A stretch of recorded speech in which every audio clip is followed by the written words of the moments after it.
El Señor nos ha estado hablando y nos ha estado dando dirección clara y precisa en relación a los temas que debemos de tratar durante las asambleas. Ustedes se recuerdan que el año pasado iniciamos en el mes de marzo una línea de temas preciosos que se concluyó a finales de marzo de este año, pero hoy a partir del mes de abril el Señor nos ha hablado de trabajar en las áreas de intimidad, en esas áreas de profundidad en nuestro propio corazón. Y se van a trabajar 3 áreas específicas. Una de ellas se va a hablar de parábolas, la otra se va a hablar de milagros y la otra área se va a hablar de liberaciones. En el proceso estaremos compartiendo varios hermanos juntamente con Ángel y Carol y su servidor en estos temas. Hoy inicio yo con el área de parábolas y vamos a platicar hoy en relación a la parábola del trigo y la cizaña. Es una parábola sumamente importante que encontramos nosotros en la palabra, pero vamos a encontrar un poquito qué significa la parábola. Viene del griego parabolé, que significa poner al lado. Cuando una cosa se pone al lado de otra con el propósito de establecer una comparación. La parábola toma un evento, una situación normal, natural, toma un ejemplo, una enseñanza para traer una revelación de una verdad superior, pero las pone al lado para que sea de fácil entendimiento. Esta parábola es una historia la cual resulta algo familiar para quienes la escuchan. Cuando Jesucristo utilizaba parábolas, usaba parábolas que eran de fácil entendimiento para quienes las escuchaban. Parte de su ambiente, como lo era la siembra, como lo era la pesca, utilizaba esos elementos que eran fácilmente entendibles para ellos. Si nos viniera a hablar a nosotros el día de hoy, tal vez nos hablaría del internet, del correo electrónico y de otras cosas, ¿verdad? Para que pudiéramos entender. Pero si nos habla tal vez de crianza de ovejas, las cuales nosotros no estamos habituados aquí, pues a veces algunos tendrán dificultad para identificar ese aspecto meramente familiar. Las parábolas no empezó Jesucristo a usarlas él, ya se usaban antes. Los antiguos filósofos griegos utilizaban parábolas y encontramos algunas parábolas también en el Antiguo Testamento. A ver, ¿quién se acuerda de alguna del Antiguo Testamento? Hay una parábola que utilizó el profeta Natán cuando llegó a confrontar a David.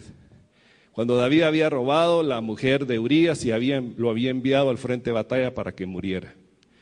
Natán lo confrontó con una parábola y David se dio cuenta por medio de ella. Y ahí fue donde entró el arrepentimiento de David.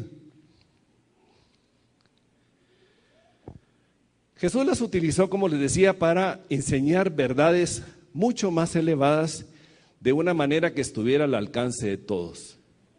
Y esa es una cualidad de un buen maestro. Un buen maestro toma verdades complejas, las desmenuza de tal manera y las presenta a quienes las van a escuchar de una forma tan simple, tan sencilla que cualquiera las puede entender. Y él era un verdadero maestro en este aspecto. Por eso él utilizó el elemento de la parábola para poder llevar esa revelación que él quería llevar a los que le escuchaban en ese tiempo y el día de hoy para nosotros que la estamos escuchando. Pero las introduce como un medio para enseñar las verdades del reino, porque el reino vino a la tierra y se introdujo en la tierra por medio de Jesús. Jesús vino a introducir el reino, su presencia es el reino. Y de las 40 parábolas narradas por Jesús, en 19 hizo referencias directas al reino, una información que obtuve de la Biblia Plenitud. Por eso vemos cuán importante era para Jesucristo revelar el reino por medio de parábolas. Vamos bien aquí, ¿qué significa una parábola? Bien, ¿por qué las usaba Cristo? Y él mismo responde a la pregunta en Mateo 13, 10 al 13. Y nos dice entonces, acercándose los discípulos le dijeron, ¿por qué les hablas por parábolas? Él respondiendo les dijo, porque a vosotros os he dado a saber los misterios del reino de los cielos, mas a ellos no les es dado. Porque a cualquiera que tiene, se le dará, y tendrá más, pero al que no tiene, aún lo que tiene le será quitado. Por eso les hablo por parábolas, porque viendo no ven, y oyendo no oyen, ni entienden. Esta última parte es una referencia a una cita que está en Isaías. Jesucristo tomó esa cita de Isaías y la presentó en la explicación del por qué no usaba las parábolas. Ahora veamos varios elementos ahí. Los corazones de las personas que escuchaban las parábolas eran corazones endurecidos. Él vino a su pueblo, vino al pueblo escogido de Dios, al pueblo de Israel. Y como dice Juan, vino a los suyos y los suyos no lo recibieron. Pesaba mucho más la tradición religiosa, pesaba mucho más la tradición farisaica y de los sumos sacerdotes que el plan de liberación de Jesucristo había traído para todo el pueblo. Ellos esperaban un Mesías que viniera a redimir al pueblo de Israel con poder y autoridad de la esclavitud del Imperio Romano. Pero Él no vino con esa actitud guerrera, agresiva y violenta. Vino como un cordero manso a presentar verdades. Y por eso el pueblo de Israel no lo podía entender, de tal manera que cuando Él presentaba esas verdades del reino, sus corazones estaban tan endurecidos porque las cosas no estaban resultando como ellos esperaban. Y cuando alguien de nosotros, el Señor está trabajando y las cosas no salen como nosotros esperamos, nuestro corazón se cierra y se endurece. ¿A quién le ha pasado? Empezamos en esa actitud rebelde, en un corazón rebelde que me está diciendo cuál es el camino, cuál es la verdad, cuál es la vida, pero como no es mi interés, no esperaba que así fuera, me cierro totalmente. Pero las parábolas también estimulaban la curiosidad de los que en realidad querían saber, porque habían quienes realmente sí se preocupaban por conocer qué significaba el sentido de la parábola. Y en la parábola hay que tener algo muy importante, mis hermanos, un criterio muy importante que hay que considerar. Siempre hay que buscar el mensaje principal de la parábola. No hay que irse por las ramas, no hay que tratar de encontrarle significado a cada una de las palabras de una parábola, sino que busquemos bajo la luz y dirección del Espíritu Santo cuál es el mensaje central que la parábola nos quiere transmitir. Pero así como habían unos que anhelaban conocer más esa verdad, también habían otros que esa verdad les era escondida por la actitud rebelde de sus propios corazones. Pues realmente enfocaban en general al reino de Dios. Y esas parábolas del reino de Dios siempre tenían un sentido escatológico, porque cuando Jesús hablaba de sus parábolas, hablaba del momento, pero también hablaba del futuro y presentaba el futuro, y eso lo vamos a ver hoy en la parábola del trigo y la cizaña. Es sumamente importante encontrar cómo Jesucristo transmitía esas verdades. Bien, hoy vámonos al texto porque el texto es largo. Y les invito a que cada uno de ustedes abra su Biblia. Vayámonos a Mateo 13, del 24 al 30. Aunque está puesto aquí en la pantalla, no nos conformemos con que yo la lea y que ahí está presente. Cada uno tome su palabra. Ya tienen toda su palabra, el que no la tenga que se acuerpe con alguien que la tiene.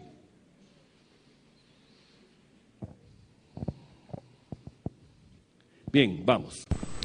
Les refirió otra parábola, diciendo, el reino de los cielos es semejante a un hombre que sembró buena semilla en su campo.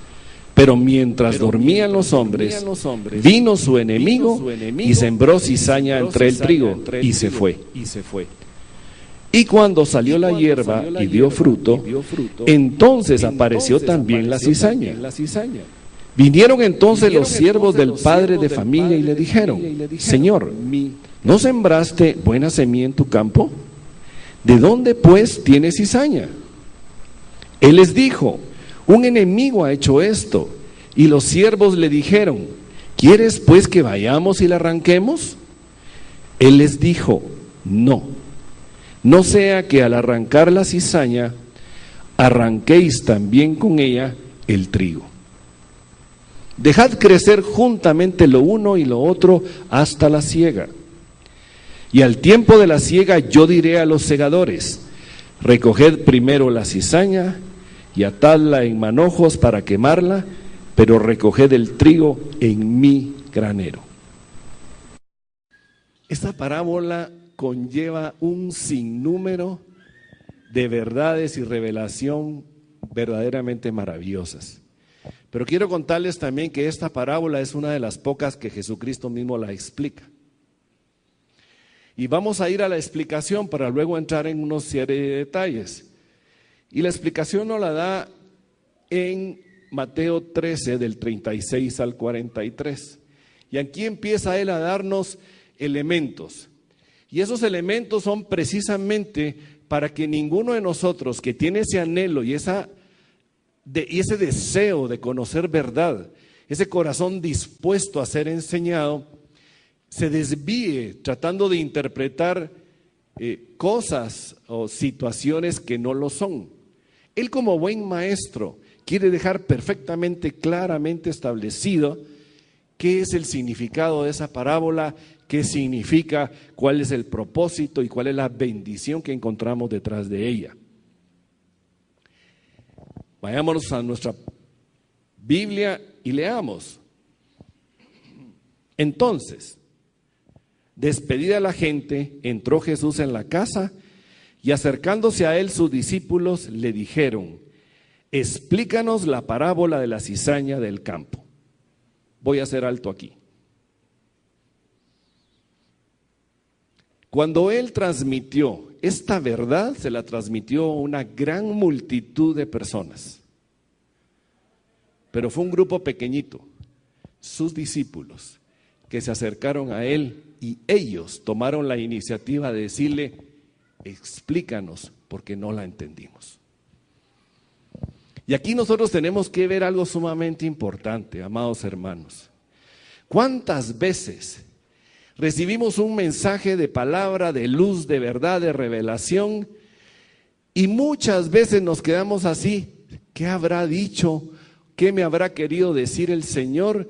Y perdemos la preciosa oportunidad tal vez de acercarnos al maestro o al predicador y preguntarle: mire, ¿qué quiso decir detrás de este mensaje? Tengo anhelo en mi corazón y deseo en mi corazón de saber más de lo que usted estaba hablando el día de hoy. Porque hubo algo en ese mensaje que me provocó inquietud, pero no lo entendí. Por favor, explíqueme. Sus discípulos no tuvieron reparo en decirle: Jesús, no entendimos. El orgullo de ellos no se interpuso en la necesidad de conocer y de saber. ¿Cuántos de nosotros, muchas veces ese orgullo no nos permite acercarnos para decir: miren, la verdad no entiendo, explíqueme por favor? Mucho silencio, ¿verdad? De veras, amados hermanos, yo les invito, no nos perdamos esa preciosa oportunidad. Cuando tenemos un maestro, cuando hay un seminario, cuando hay una enseñanza, si hay algo que no entendimos, miren, dejemos a un lado ese orgullo que impide el reconocer que necesito saber más. Y no ser como aquellos de las grandes multitudes que escucharon el mensaje, llegaron, oyeron, se fueron y siguieron igual que como cuando llegaron. ¿Vamos bien en esto? Necesitamos tener esa necesidad de profundizar, como la tuvieron los discípulos cuando se acercaron a su maestro. Respondiendo él les dijo: el que siembra la buena semilla es el Hijo del Hombre. El campo es el mundo. La buena semilla son los hijos del reino y la cizaña son los hijos del malo. El enemigo que la sembró es el diablo. La siega es el fin del siglo. Y los segadores son los ángeles. De manera que como se arranca la cizaña y se quema en el fuego, así será en el fin de este siglo.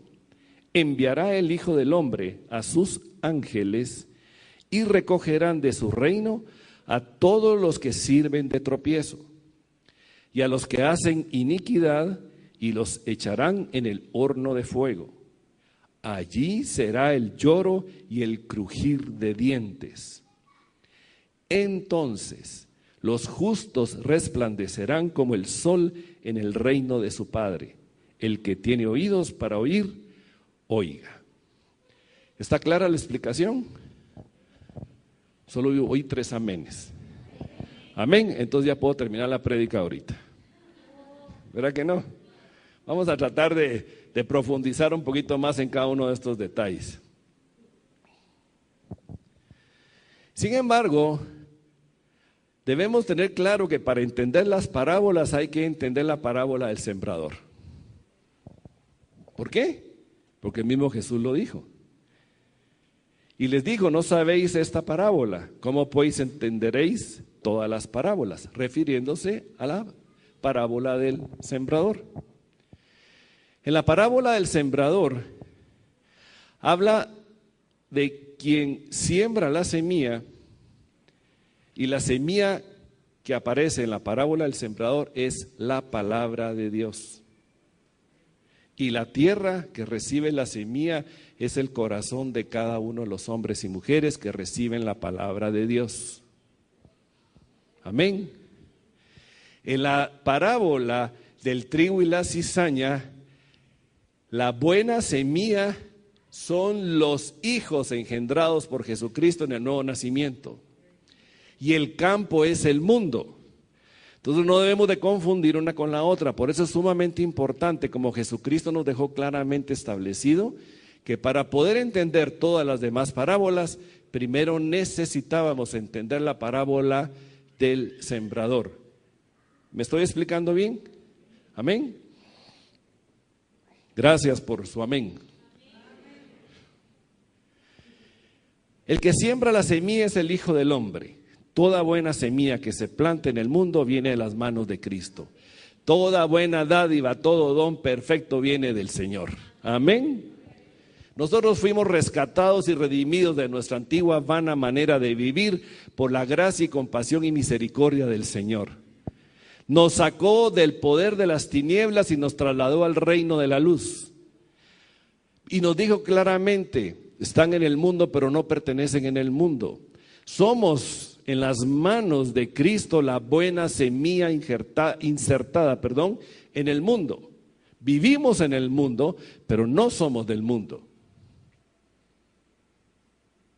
Así como la buena semilla fue sembrada en nosotros, se nos ha dejado también instrucción de que nosotros multipliquemos esa semilla. El campo es el mundo. Todo el mundo quiere Cristo que se siembre la verdad del Evangelio. Amén. ¿Y quién va a llevar esa predicación del Evangelio y la buena nueva? Como nos lo dijo el Señor en Marcos 16:15, vayan por todo el mundo y prediquen el Evangelio a toda criatura. También dice la palabra que si el trigo no muere, no da fruto. Amén. Entonces la pregunta que nos debemos hacer nosotros es, si yo soy esa buena semilla, ¿qué fruto estoy dando?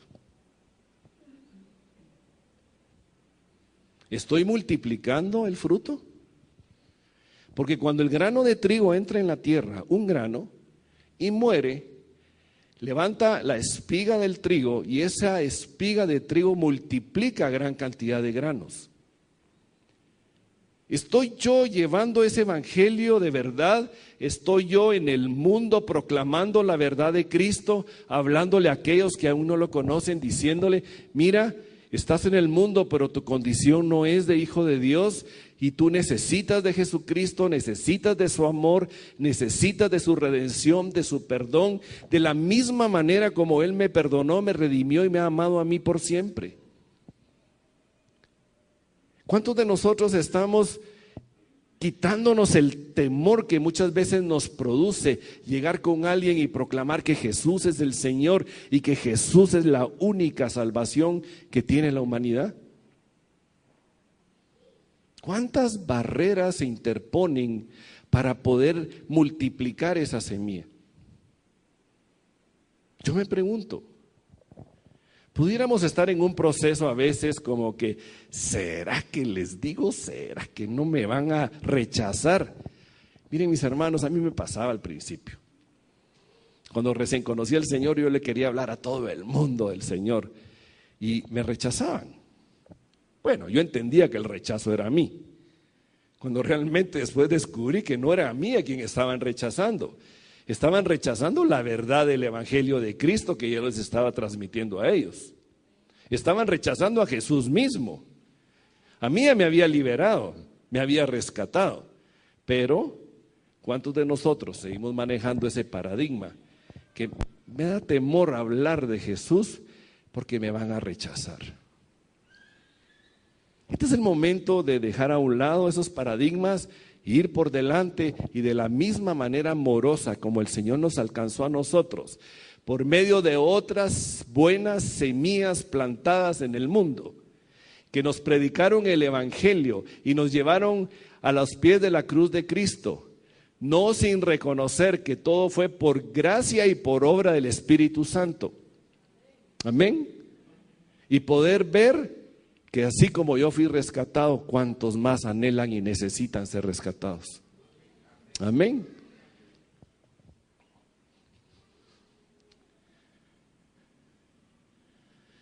Pues les decía, la buena semilla y el trigo son los hijos del reino. Y nosotros somos como las manos del sembrador.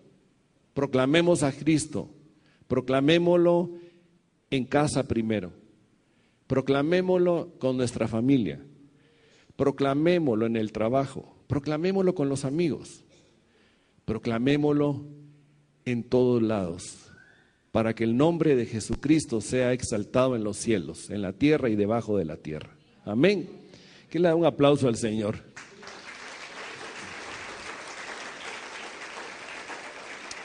Gracias, Padre.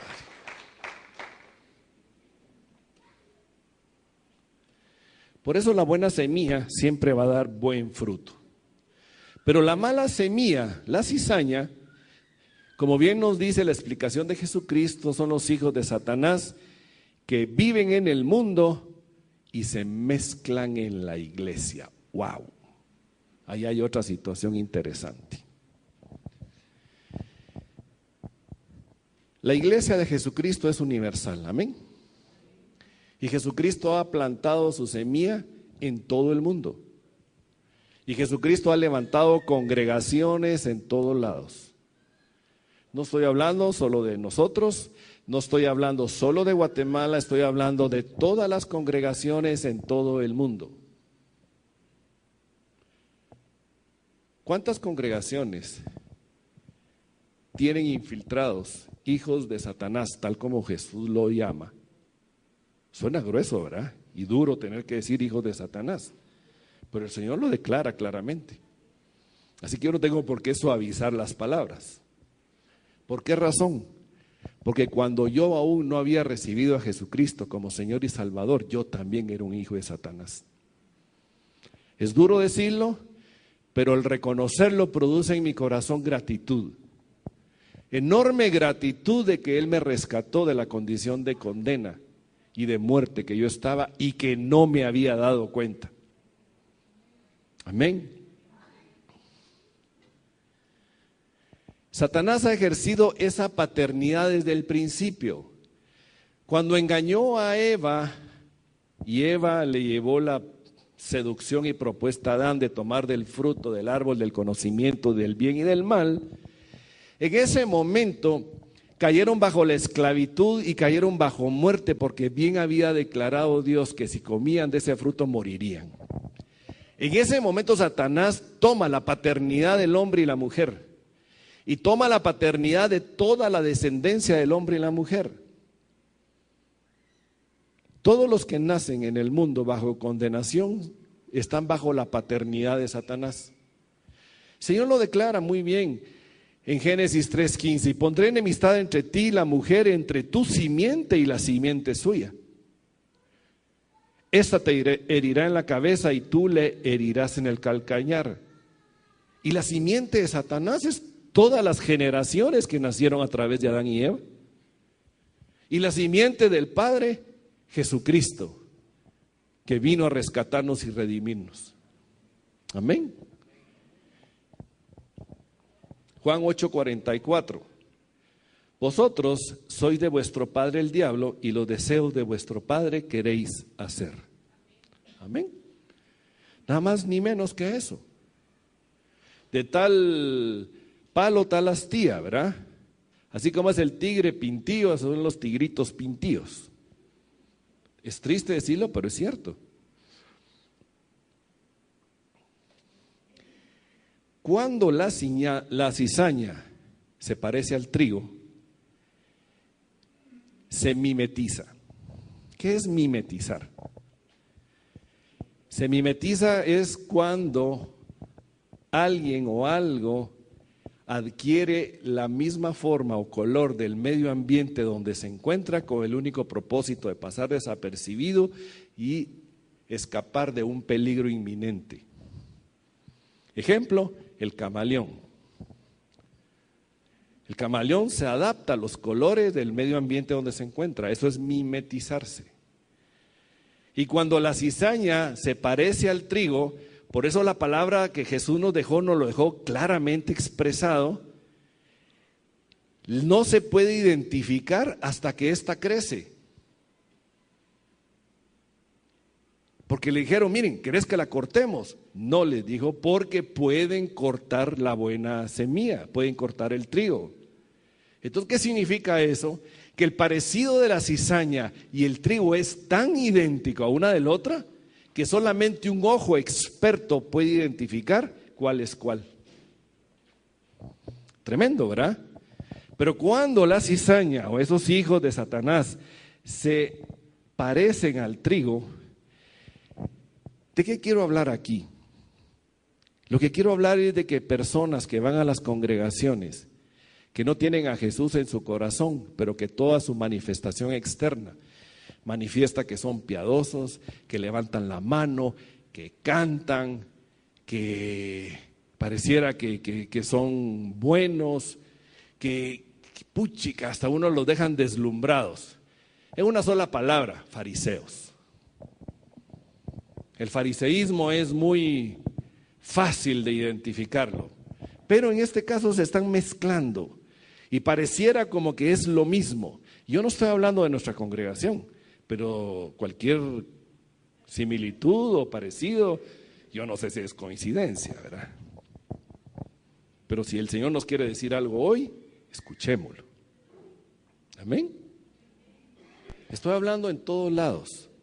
A veces nos encontramos con congregaciones, aquí en Guatemala no pasa eso, ¿verdad? Pero que utilizan malos efectos hollywoodenses para llevar al cantos, manejo de mucha manifestación externa, buscan más a aquellos que cantan más por su voz que realmente porque tengan un corazón alabador. Esas manifestaciones externas dentro de una congregación, principalmente en aquellas congregaciones muy numerosas, pueden confundirse y pasar desapercibidos, pero que realmente manifiestan como que son hijos de Dios, pero en el corazón no lo son. Y si alguien conoce el corazón, es el Señor. Y en el momento de la siega va a haber una separación, y la separación no vamos a ser nosotros quienes la hagamos, va a ser Él por medio de sus ángeles. Amén.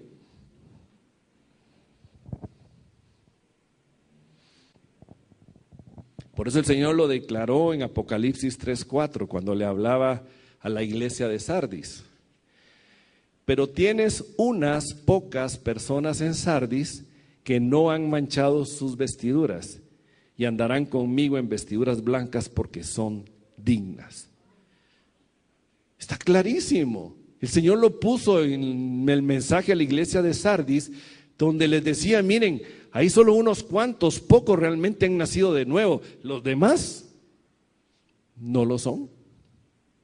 ¿Y cómo identificamos a estas personas?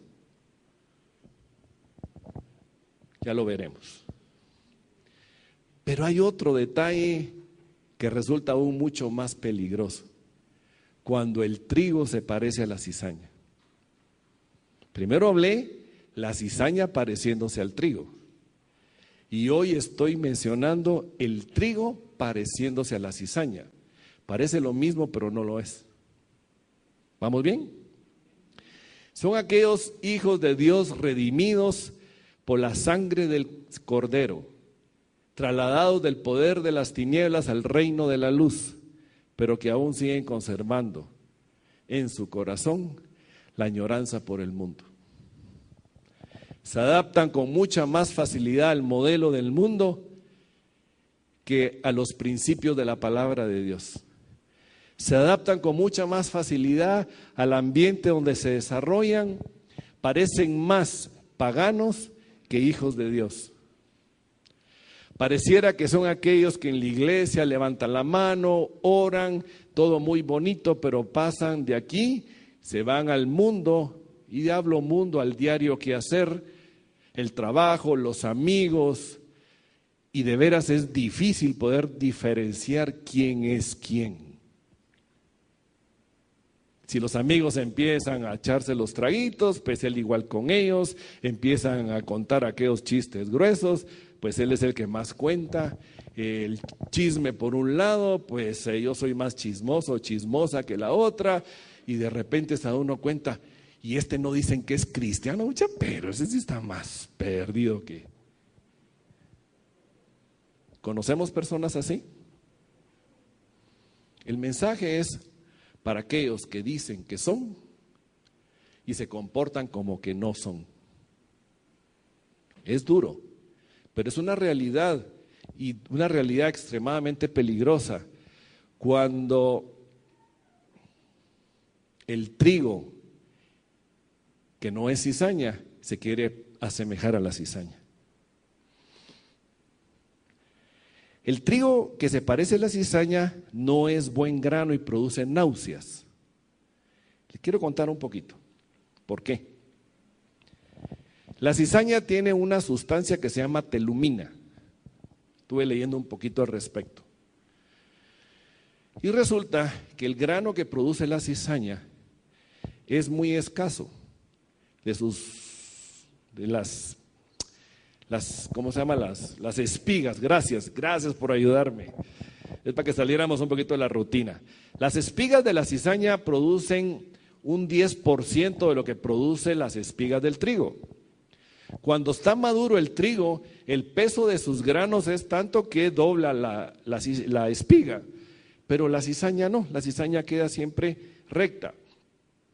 Esta sustancia telumina, cuando se mezcla el trigo con la cizaña y cuando alguien la come, produce náuseas al comerla. Y muchas veces, si se come en grandes cantidades, puede causar verdaderos problemas alimenticios o de salud, y casos muy extremos puede llevar a una persona inclusive hasta la muerte. Ahora bien, si vemos el concepto de que cuando hay cizaña mezclada con el trigo y ese pan, y el pan representa vida, representa alimento, representa una necesidad que tiene todo el mundo, y está mezclado con una mala semilla y produce esas náuseas, el Señor nos lo revela también en Apocalipsis 3, 15, 16, y donde les dice: yo conozco tus obras, que ni eres frío ni caliente. Ojalá fueses frío o caliente, pero por cuanto eres tibio y no frío ni caliente, te vomitaré de mi boca. Y cuando se vomita es porque primero hay una provocación causada por la náusea. Tiene sentido la palabra, ¿verdad? Tiene un gran sentido porque aquellos hombres y mujeres que no han comprendido el verdadero valor del sacrificio de Jesucristo en la cruz. Aquellos que viendo el gran amor, bondad y misericordia del Señor en sus vidas, le están menospreciando, diciendo, mira lo que hiciste, ya pasó por ahí, pero mejor me voy y me deslizo por donde yo venía, de donde yo venía, y me reúno con aquellos a los cuales yo compartía de dónde venía, de la condición de mundo y de la condición de condena. El llamado es para todos. ¿Y cómo vamos a conocerlos? Sencillo, por los frutos. Nadie conocerá a nadie si no es por los frutos que da. El árbol bueno da fruto bueno y el árbol malo da fruto malo. Dice la palabra, el árbol bueno no puede dar fruto malo y el árbol malo no puede dar fruto bueno. Eso es claro. Entonces, cuando nos encontramos con personas que dicen ser cristianas y que se están comportando como paganos, o peor aún, que cuando se enfrentan la prueba o enfrentan la tentación, ceden con mayor facilidad a la tentación y a la prueba, deslizándose en aquello que el mundo les ofrece, aquello que el mundo les propone, en vez de mantenerse firmes en los principios de la palabra. En ese momento estamos descubriendo, ahí hay un fruto que no es bueno. Amén. Pero también el Señor nos lo declara en su palabra que es necesario que la cizaña esté presente en la iglesia. Y se podrán decir, bueno, ¿y ustedes será? Sí, es importante. Miren, nos lo declara el Señor en 1 Corintios 11, 18, 19. Y nos lo dice, pues en primer lugar, cuando os reunís como iglesia, oigo que hay entre vosotros divisiones y en parte lo creo, escribe Pablo. Porque es preciso que entre vosotros haya disensiones, para que se hagan manifiestos entre vosotros los que son aprobados. Gloria a Dios. Cuánta necesidad y cuánta verdad hay en esta revelación de la palabra. Amén. No podemos decir, miren, aquí estamos todos bien. Porque si caemos en el error de decir que estamos todos bien, nos acomodamos. Nos ponemos en una posición donde fácilmente se nos pueden abrir las puertas y a través de esas puertas abiertas el enemigo viene a hacer estragos. Miren, el enemigo está interesadísimo en crear imitaciones, porque él no crea nada, él no es original. Todos lo sabemos, amén.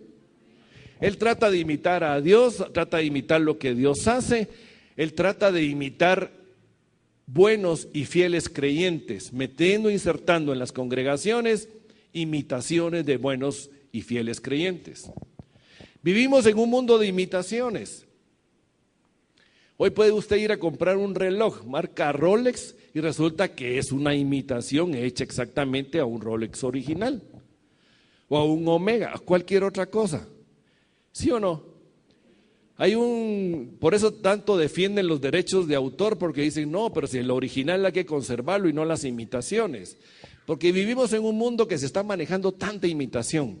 Y la iglesia está siendo infiltrada. La iglesia ha sido infiltrada desde el principio por esas imitaciones. Y la imitación no es original. Y entonces el original va a resistir cuando pase las pruebas para las cuales fue diseñado, pero la imitación no va a poder resistir cuando sea sometida a las mismas pruebas que fue sometido el original. Amén. Es ahí donde verdaderamente va a surgir el verdadero carácter de quién es quién. Amén. Otro detalle, la sembró mientras dormían los hombres. Cuando Satanás actúa, siempre trata de hacerlo en el lugar y en el momento donde todos estén tranquilos. Quiere pasar desapercibido. Si dejamos abierta una puerta, sigilosamente llegará como ladrón por la noche y se meterá en esa puerta. Este es un llamado para todos, amados hermanos. Este es un llamado a no quedarnos acomodados. Este es un llamado a mantenernos en constante alerta. Principalmente los que tenemos la responsabilidad o de congregación o de coinonía o de clases, no importa lo que sea, si somos solamente miembros, todos tenemos una alta responsabilidad de mantenernos alertas. No hacer como nos dice aquí, mientras estaban durmiendo entró aquel y sembró la mala semilla. Y de ahí se ponen a preguntar, ¿y por qué, Señor, salió cizaña? En la explicación que Jesucristo da, no culpa a los obreros del campo, no los culpa. Pero nosotros estamos viviendo en una situación en la que tenemos que estar sumamente alertas. Mucho cuidado con ello. Amén. 1 Pedro 5:8. Sed sobrios y velad, porque vuestro adversario el diablo, como león rugiente, anda alrededor buscando a quien devorar. Guardémonos las espaldas unos a otros, cuidémonos unos a otros, seamos atalayas unos de los otros. Seamos los amados hermanos, porque eso es manifestar amor al hermano y a la hermana. No nos confabulemos con el engaño, no nos confabulemos con el pecado del hermano y la hermana. No lo hagamos. Si verdaderamente amamos a alguien como Cristo nos está amando a nosotros, vayamos y confrontémoslo. No con el propósito de señalar, juzgar y condenar, sino con el único propósito de llevarlo al arrepentimiento, que vuelva de sus malos caminos y que regrese a la senda de donde se desvió. Solo por eso, no callemos, aunque el tener que ir a hablar con el hermano y la hermana resulte difícil, penoso y doloroso. Va a ser mucho más difícil, penoso y doloroso ver el fruto de no haberlo hecho. Amén. Hagámoslo. Ángel nos decía el otro día, ustedes tienen que ser vigilantes de mí, nos decía él. Yo les digo lo mismo, mis hermanos. Ustedes tienen que ser vigilantes míos. Yo necesito ser de ustedes y realmente manifiesto amor hacia ustedes. Amén. Y tenemos que serlo unos de los otros. El verso 26 de Mateo 13, cuando salió la hierba y dio fruto, entonces apareció la cizaña. ¿Cuándo dio fruto? Hasta ese entonces se notó que era cizaña. Y es cuando, les decía, es cuando el verdadero carácter de la persona se manifiesta de frente a la adversidad. Ahí vamos a saber quién es quién.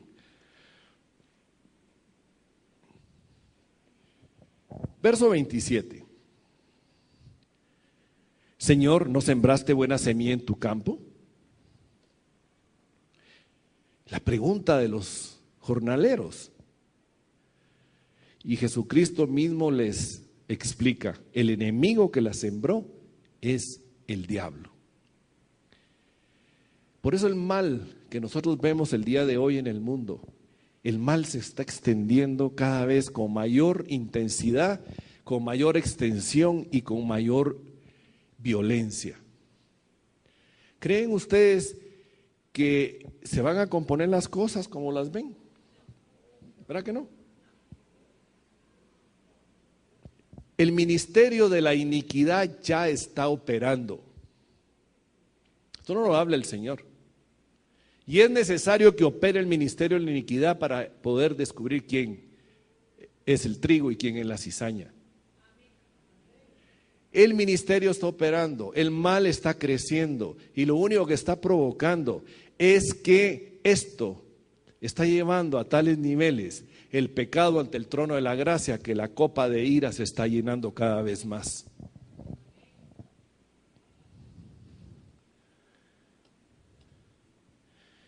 Verso 28.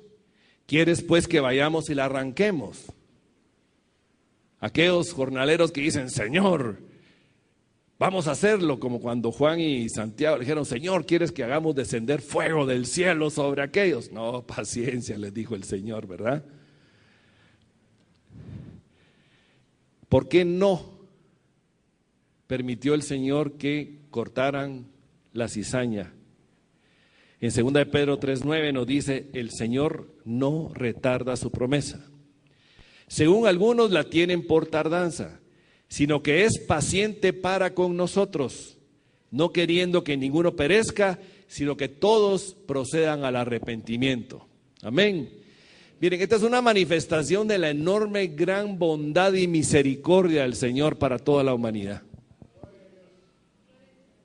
Él es el único compasivo y misericordioso. Si por nosotros fuera, agarraríamos el machete y empezaríamos, ¿ve? Chiqui, chiqui, chiqui, chiqui. ¿Verdad? Es como dicen en la guerra, si no estoy mal, bajas colaterales o algo así, creo que le dicen cuando fuego amigo mata a los propios, ¿verdad? Creo que por ahí es, no sé si me estoy equivocando, pero no, desde la perspectiva de nuestro Padre, desde la luz de nuestro Padre, Él está interesado en aquellos que aunque estén en la iglesia y son cizaña, por el oír de la palabra, por la manifestación del amor, procedan al arrepentimiento y se vuelvan a Cristo. Amén. Amén. Gloria a Dios.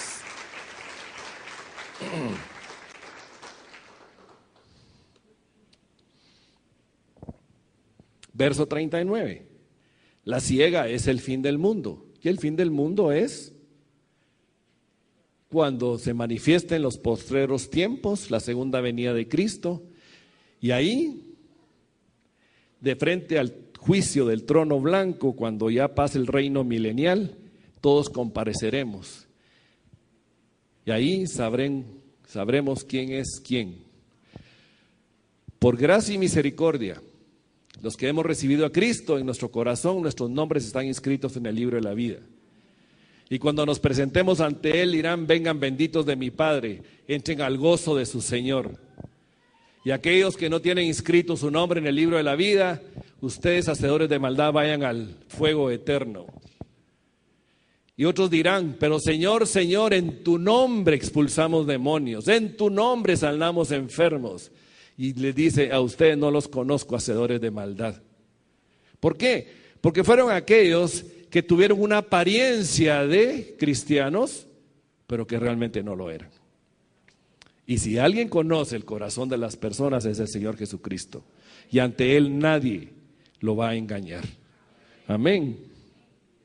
Podremos engañar al que tenemos a nuestro lado. Inclusive hay quien podrá engañar hasta a su propia pareja. Pero no es así. Los segadores son los ángeles. Claramente lo dice la palabra, los ángeles son agentes espirituales, ministradores de los santos.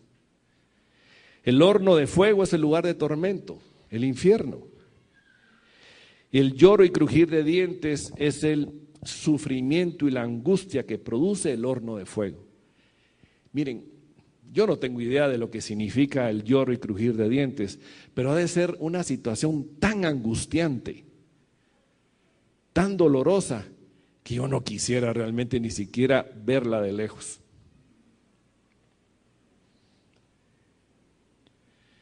Y el verso 43 nos dice, entonces los justos resplandecerán como el sol en el reino de su Padre.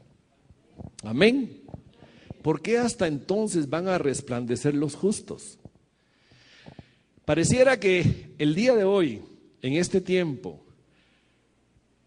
al haber trigo y cizaña mezclada, donde es difícil identificar quién es quién, pareciera que estamos viviendo en una nube que cubre y no nos permite realmente identificar a aquellos que en su corazón, o los que tenemos en nuestro corazón el anhelo, el temor santo y reverente al Señor, el deseo de oír su voz y hacer su voluntad, el deseo de ser obedientes a su palabra, el no caer en esas actitudes que cae la cizaña, ¿verdad? Porque una de las características que se identifica a la cizaña es la pereza. La pereza en leer la palabra, la pereza en congregarse, el no querer venir a las asambleas o aquellos que andan brincando de congregación en congregación, o aquellos que buscan hermanos en Cristo, entre comillas, para ellos, viendo más sus propios intereses personales y ver cómo obtienen beneficios y granjerías, que realmente morir a sí mismos y dejar que el Señor sea Rey y Señor de nuestros corazones. Pero ese es un trato personal. Ese es un trato de tú y tu Padre. Es un trato de yo y mi Padre. Yo puedo motivar, puedo exhortar, puedo animar, pero eres tú quien escoge seguir siendo trigo y vivir como trigo y mantenerse como trigo. Eres tú el que dice: estoy dispuesto a que yo, como grano que soy, muera. Estoy dispuesto a rendirme, estoy dispuesto a doblar mis rodillas, a romper la comodidad, a romper la pereza, a hacer lo que tú mandas, Padre, a pesar de que eso me provoque dificultad y dolor. Eso es personal, no es de masas, no es de congregaciones. Entonces, dice la palabra, los justos resplandecerán. Ahí es donde realmente van a recibir los justos, espero yo ser contado entre ellos, el reconocimiento y el mérito de la lucha y de mantenerse fieles a Cristo y fieles a la palabra. Amén.